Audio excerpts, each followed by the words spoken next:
귀한 찬양 하나님께 영광 올려드리고 하나님께서도 기뻐 받으신 줄로 믿습니다. 우리 찬양대 위해서도 우리 찬양단들 위해서도 계속 기도해 주시고요.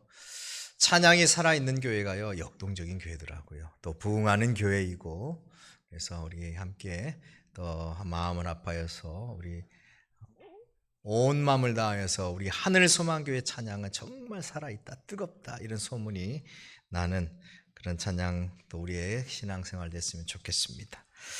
사순절 기간에 돌봄이라는 주제로 말씀을 나누고자 합니다. 돌봄.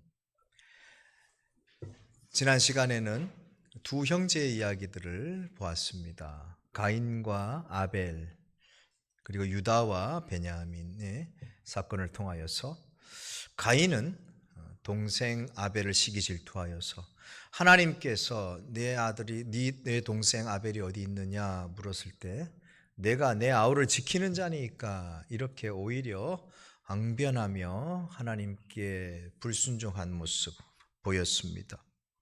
그렇지만 창세기 44장에서 유다는 자신의 막내 동생 베냐민을 향하여서 내가 대신 인질로 잡혀 있겠습니다 하며 나는 내 아우를 지키는 자이다, 오히려 이렇게 말하며 그는 장자가 아니었지만 장자와 같은 그런 책임 있는 모습을 보여주며 그 모습을 통하여서 하나님께서는 유다의 혈통을 통하여 솔로몬, 다윗과 같은 위대한 왕이 나오게 하셨고, 궁극적으로 예수 그리스도께서 다윗의 혈통을 통하여서 이 세상에 성육신하는 그런 놀라운 역사가 이어지게 되는 것을 보게 됩니다.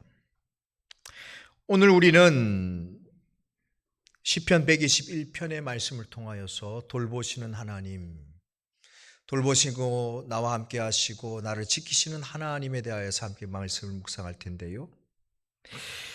이 시대가요 무병장수보다는 유병장수의 시대로 가고 있는 건 아닌가.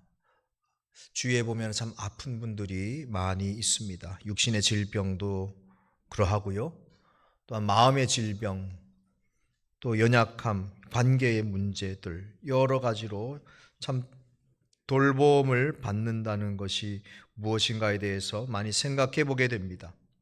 또한 이들 돌봄을 가운데에서 우리는 그 가운데에서 역사하시는 하나님은 어떠한 분인가, 돌봄이 필요한 자들, 또한 돌봐야 하는 자들에게 하나님은 어떠한 의미로, 하나님의 존재는 어떠한 의미로 다가가는가를 말씀을 통하여 함께 생각하고자 합니다. 대부분 건강한 사람들은 몸에 대하여서 그렇게 민감하게 의식하거나 반응하지 않죠. 팔다리가 잘 움직이는 사람들은 매번 내 팔이 움직이는 거 보고 야, 괜찮게 움직이네, 다리가 잘 걷는 걸 보고 그렇게 인식하지는 않습니다. 건강하니까 그렇게 둔감하게 지나가게 되는 것이죠. 하지만 우리가 나이가 들고 또는 사고나 질병을 통하여서 몸이 아프게 될 때에 우리의 몸의 소중함을 느끼게 됩니다. 그리고 스스로가 참 연약한 존재이다, 유한한 존재이다라는 것을 생각하게 됩니다. 마음도 마찬가지입니다. 우리가 모든 관계가 회복될 때 또 행복한 삶 가운데에서는요, 마음에 대해서 그렇게 생각하지 못하다가 내가 관계적으로 어려움이 있든지 또 마음의 질병, 마음의 상처를 통하여서 내 마음이 연약하구나, 상처받기 쉬운 마음이구나 라는 것을 깨닫게 됩니다. 이런 몸과 마음을 민감하게 의식하면서 더 나아가 내 가치관도 바뀌게 되는 거예요. 가족과의 관계, 지인들과의 관계도 바뀌게 됩니다. 때로는 이러한 육신의 연약함을 통하여서 자신감도 떨어지게 돼요. 예전에 남자들은 보통 그러죠. 남자는 힘! 이러지 않습니까? 힘이지, 힘! 이러면서. 그런데 이 육신이 연약하고 노쇠하게 되면은요, 자신감이 떨어지게 돼요. 자신감. 위축되고 대인 관계에서도 작아지는 모습을 발견하게 되는 거예요. 저희 아버지께서 80이 이제 되셨는데 덩치가 그렇게 크신 분은 아니지만은 그래도 늘 당당하신 분이었죠. 또 엄하신 분이었고, 노쇠해 가는 모습을 보면서 정말 어릴 때 큰 아버지의 모습을 보다가 작아지는 아버지의 모습을 보게 되는 거예요. 걸음걸이가 힘차셨어요. 탁탁탁. 늘 아버지의 걸음걸이를 따라다니느라 힘들었던 기억이 나지만 어느새 아버지의 걸음걸이가 종종 걸음이 되는 거예요. 아버지가 많이 늙으셨구나 라는 것을 생각하게 됩니다. 그러면서 우리는 삶이 점점 작아지게 되는 것이고, 또한 쉽게 상처받게 되고 또 섭섭한 감정도 들게 됩니다. 시간에 대한 감각이 또 바뀌어지게 돼요. 건강할 때는 시간이 얼마나 빨리 지나가는지 모릅니다. 그런데 여러분, 몹시 알아서 누워있는 그런 질병의 한가운데 있어 보십시오. 그 한 시간이 굉장히 힘듭니다. 얼마나 길게 느껴지는지 모릅니다. 병상에서 힘들게 고통당하는 사람의 1분 1초는 굉장히 고통스러운 시간입니다. 그래서 이것은 어떤 특정한 사람들이 느끼는 것이 아니라는 것을 말씀드리고 싶습니다. 어떠한 특정 부류의 사람들에게 나타나는 현상이 아니라 결국 여기 있는 우리 모두가 다 경험해야 되는 것이죠. 아버지의 모습을 보면서 어깨가 처지고 종종 걸음을 걷는 아버지의 모습을 보면서 나도 그렇게 될 것이라는 것을 보게 되는 거예요. 나도 그렇게 될 것이다. 2020년쯤에 나온 책이 있습니다. 새벽 3시의 몸들에게 라는 책이 있는데 3명의 작가가 썼습니다. 김영욱, 이지은, 전희경이라는 작가가 이 책에서 질병에 대하여서, 돌봄에 대하여서, 그리고 노년에 대하여서 새로운 시각을 담아낸 책입니다. 이 책의 내용은 질병으로 인하여서 돌보는 것이 무엇인가, 노쇠하여서 노인들에게 우리가 어떠한 시선을 가지고 접근해야 되는가, 또한 관계적인 고립들, 여러 가지 우리가 이 세상에서 필요한 돌봄의 문제를 잘 담아낸 책입니다.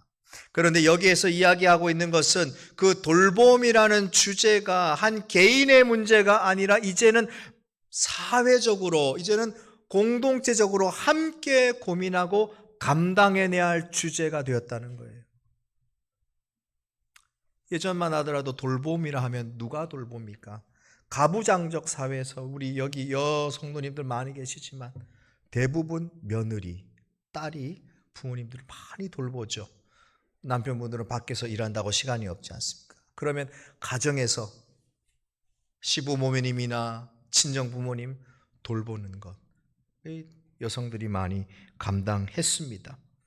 그것은 헌신을 요구하였고 희생을 요구하였습니다. 그런데 이제는요, 그러한 관점에서 벗어나는 시대가 되었다는 거예요. 우리 모두가 다 이 돌봄에 대해서 함께 생각해 봐야 한다는 것입니다. 그리고 돌봐야 하는 존재와 또 돌봄을 주는 존재에 대해서도 우리 함께 한번 더 관계를 정립해 보자라는 것입니다. 그러한 내용이 이 책에 있습니다. 작가들은 치매와 같은 노인의 질병을 단순히 극복해야 할 것이 아니라 함께 우리가 살아가야 하는 그러한 것으로 여기는 거예요. 예전에 어떤 강의에서 한 목사님이 얘기한 것이 기억이 납니다. 요양병원이라는 편이죠. 요양병원. 왜 요양병원이라는? 여러분, 노인이 되어서 노쇠하여서 몸이 약해지는 것은 병이 아닙니다. 우리 모두가 다 그 길로 가고 있어요. 그런데 우리는 그것을 병으로 보는 거예요. 나이가 들어서 걷지 못하고 근육이 수축이 되고 예전만큼 뛰지 못하고 예전만큼 말하지 못하고 예전만큼 인지하지 못하는 것이 과연 병입니까? 병이 아니라는 거예요. 결국 인간은 그렇게 노쇠하여서 죽음을 맞이하게 되는 운명을 가지고 있습니다. 건강할 때는 우리가 모르죠. 그리고 그 대상을 바라볼 때는 우리가 고쳐야 되고 병자로서 우리가 치료해야 될 대상으로 여긴다면 나와 너의 관계는 다릅니다. 하지만 우리 또한 그와 함께 같이 간다는 것, 언젠가는 나도 그와 그렇게 된다는 것을 우리가 생각할 때 이것은 병이 아니다. 인간이 태어나서 생로병사 모든 시간 가운데 겪어야 될 과정으로 보게 된다면 우리의 시각이 달라지게 된다는 거예요. 우리의 돌봄의 시각이 달라지게 된다는 거예요. 제 주위에 알츠하이머로 투병 중인 분이 계십니다. 처음에 그 이야기를 처음에 들었을 때 너무나 충격적이었어요.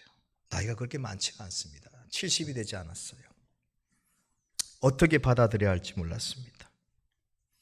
우리가 이러한 질병들이나 이러한 어려움들을 받아들이게 될 때 처음에 어떻게 반응하게 됩니까? 절망하게 되고 두려워하게 되고 어떻게 해야 될지 모릅니다. 점점 슬퍼하면서 증상이 심해질 때에 우리는 상실이라는 감정을 느끼게 됩니다.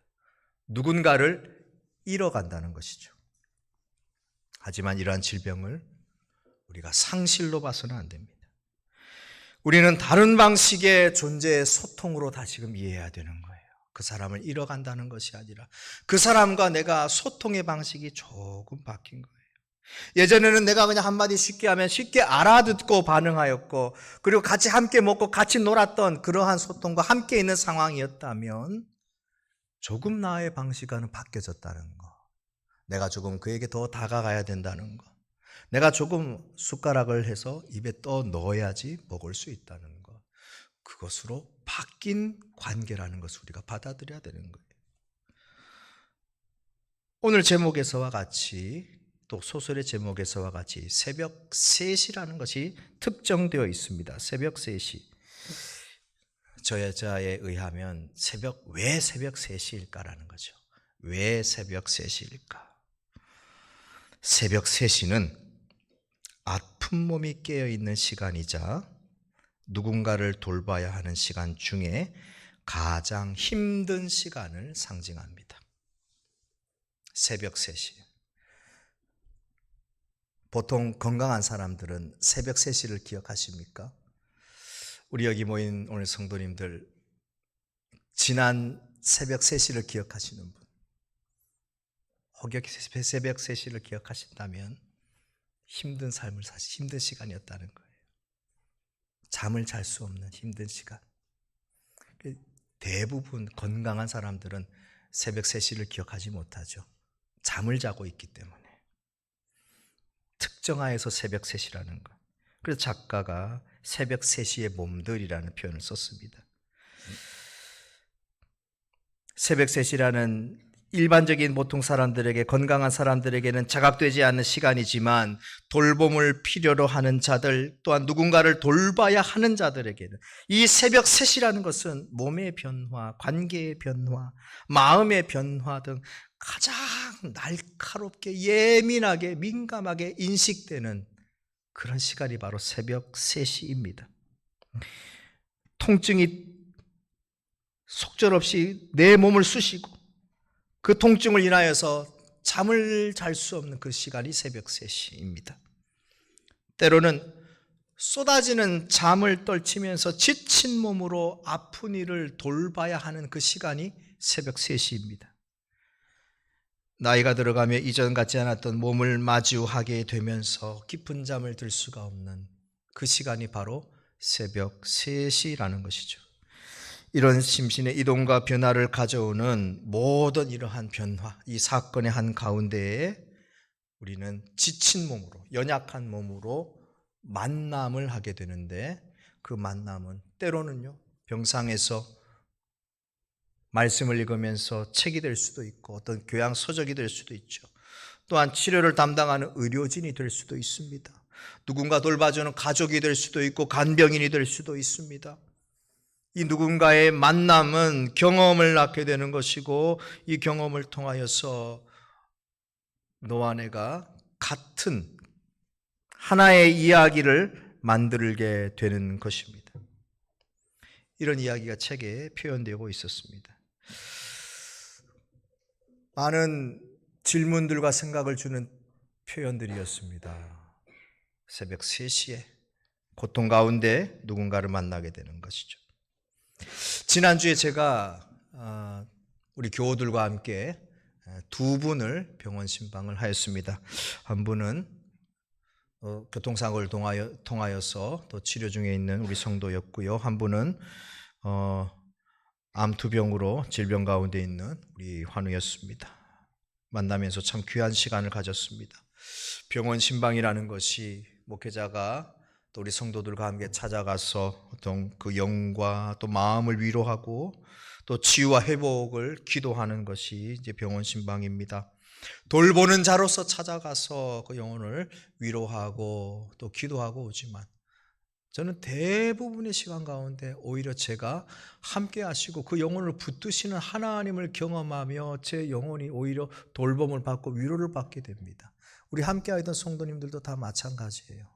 우리가 돌보러 갔지만 돌보시는 하나님을 경험하게 하면서 우리의 마음 또한 돌봄을 받는 것을 느끼게 되는 것입니다. 돌보는 자로서 가지만 영적인 돌봄은 오히려 제가 받는 것은 아닌가 생각을 합니다.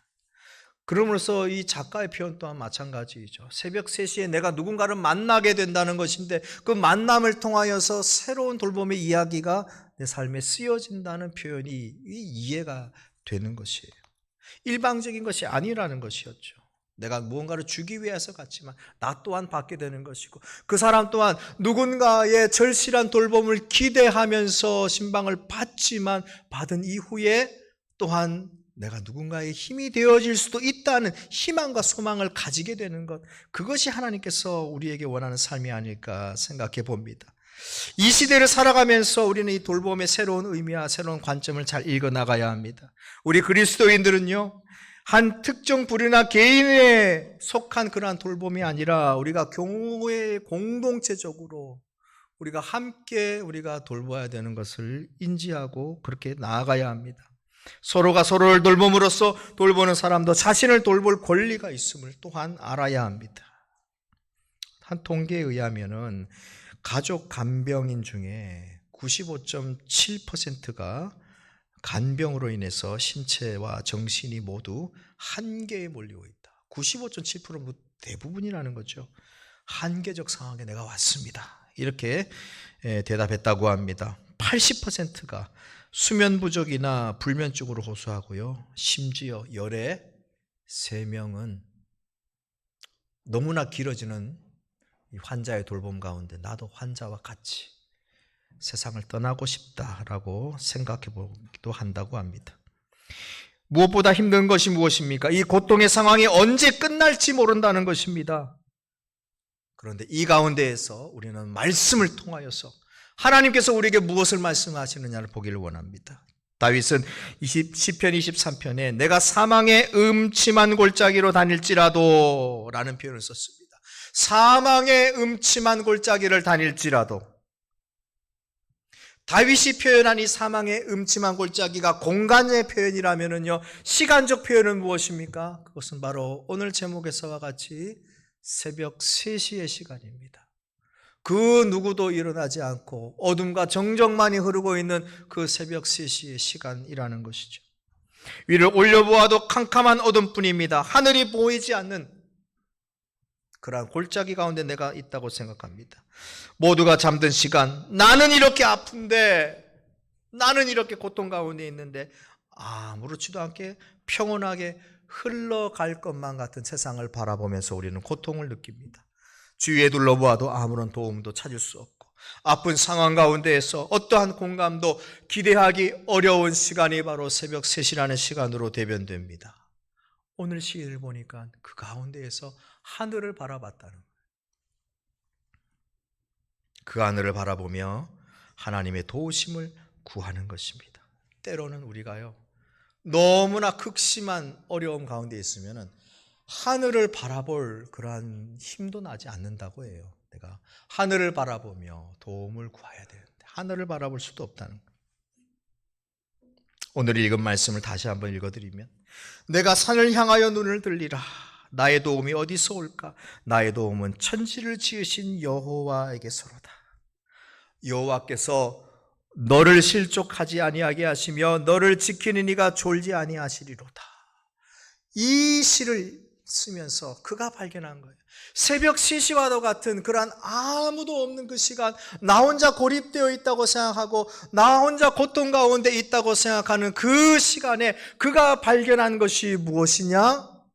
졸지도 아니하시고 주무시지도 아니하시는 하나님을 발견하신 거예요. 모두가 잠들어 있는 그 시간, 여전히 눈을 들어 나를 바라보시는, 살아 역사하시는 하나님을 발견한 것입니다.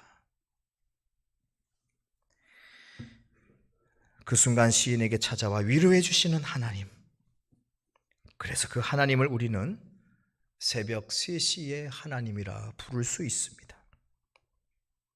우리는 삶의 모든 여정 가운데에서 너무나 힘든 순간을 많이 겪고, 때로는 경제적으로, 인간적으로, 또 질병을 통하여서 뜻하지 않은 고난 가운데 어떻게 살아가야 될지 모를 때가 참으로 많이 있습니다. 나만 이렇게 힘든 건가? 왜 나에게 이러한 일이 일어나는 건가? 라는 질문을 던지며 고독과 절망 속에 빠지기도 합니다. 그 시간, 이 말씀을 기억하십시오. 하나님께서는 졸지도 아니하시고 주무시지도 아니하시고 나를 지켜 보호하신다라는 말씀. 새벽 3시에 고통 가운데 하나님을 찾았을 때에 하나님은 결코 떠나지 않으시고 나를 지켜주시며 위로하여 주시는 분인 줄로 믿습니다. 하나님은 우리가 대단한 무언가를 하지 않아도요, 논리적인 무언가를 하나님께 딱 말씀드리지 않아도 그 시점에서, 그 가운데에서 나를 바라보시고 나를 돌보시고 나와 함께 하신다는 것을 우리가 경험할 수 있게 되길 바랍니다. 지난밤 설교를 마치고 집으로 돌아가는 길에 설교를 되뇌이면서 가다가 저도 하늘을 한번 쳐다봤어요. 밤하늘을 쳐다본 것이 얼마만인가 하면서 말씀에서 같이 하늘을 쳐다보면서 하나님의 도우심을 구합니다.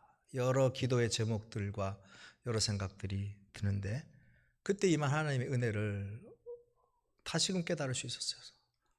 그 어두운 밤하늘에 하나님께서 나를 지켜보시고, 그 지켜보는 것이 먼 위에서 지켜보는 것이 아니라 그것이 내 삶으로 쫙 내려오는 것을 느낄 수가 있어요. 내려오면서 나는 졸지도 자지도 않는 늘 너와 함께하는 하나님이야.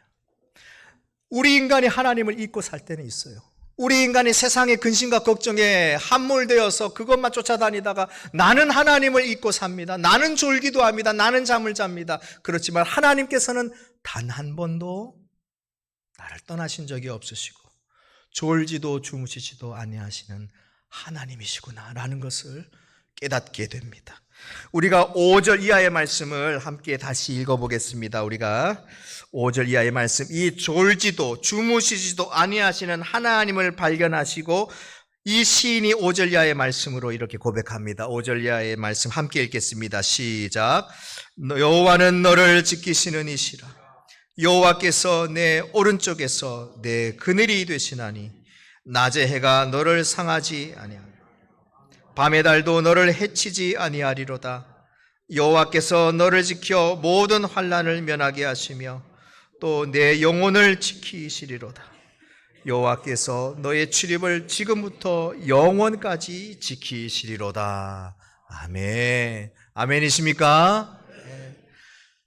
이런 하나님을 발견한다. 그렇구나. 나 혼자 있는 줄 알고, 나 혼자 고통 가운데 신음하면서 보내는 그 새벽 3시의 시간에 하나님을 발견하게 된 것입니다. 그 하나님을 발견하여서 하나님께서 나를 지키시고 내 오른쪽에 그늘 대시고 나를 상치 아니하시고 나를 해치지 아니하시는 그 하나님을 발견하면서 하나님께서 나와 함께 하시는데 하나님의 출입이, 나와 함께 하심이 영원까지 이르리라. 시인은 이렇게 고백하고 있습니다. 사랑하는 성도 여러분, 우리가 어떠한 어려움을 겪든지, 어떠한 질병에 놓여 있든지, 어떠한 고통의 상황에 있든지 하나님은 단 한 번도 우리를 떠나지 아니하시는 하나님, 졸지도 아니하시고 주무시지도 아니하시고 우리를 지켜보시고 우리를 보호하시는 하나님이신 줄로 믿습니다. 그 하나님께 우리가 진심으로 나아갈 때에 이번 한 주간의 삶 가운데서도 우리가 새벽 3시에 하나님, 때로는 우리가 잠을 들지 못하는 그 고통 가운데서도 나를 반겨주시고 나와 함께 하시는 그 하나님의 만남을 통하여서 하나님과 나와의 만남의 새로운 이야기가, 새로운 신앙의 아름다운 이야기가 쓰여지시기를 주님의 이름으로 간절히 축원합니다. 기도하겠습니다. 사랑과 은혜의 하나님 아버지, 새벽 3시 모두가 다 잠들어 있는 그 시간, 때로 우리가 고통 가운데 잠들지 못하고 또한 우리가 피곤함 가운데서도 잠들지 못하여 누군가를 돌봐야 하는 그런 삶의 어려움 가운데 있을지라도 졸지도 아니하시고 주무시지도 아니하시는 하나님께서 나와 함께 계시며 나를 지켜주시며 나의 오른쪽에 그늘이 되시며 나를 상치 아니하시며 나를 해치 아니하시는 하나님, 그 하나님을 믿고 의지함으로 우리의 모든 형편이 하나님의 뜻과 계획하심 가운데 회복이 되고 치유가 되는 놀라운 역사들이 일어나게 하여 주시옵소서. 하나님만 믿고 의지하는 우리의 믿음이 더욱 굳건하게 세워지게 하여 주시옵소서. 예수님의 이름으로 기도드립니다. 아멘.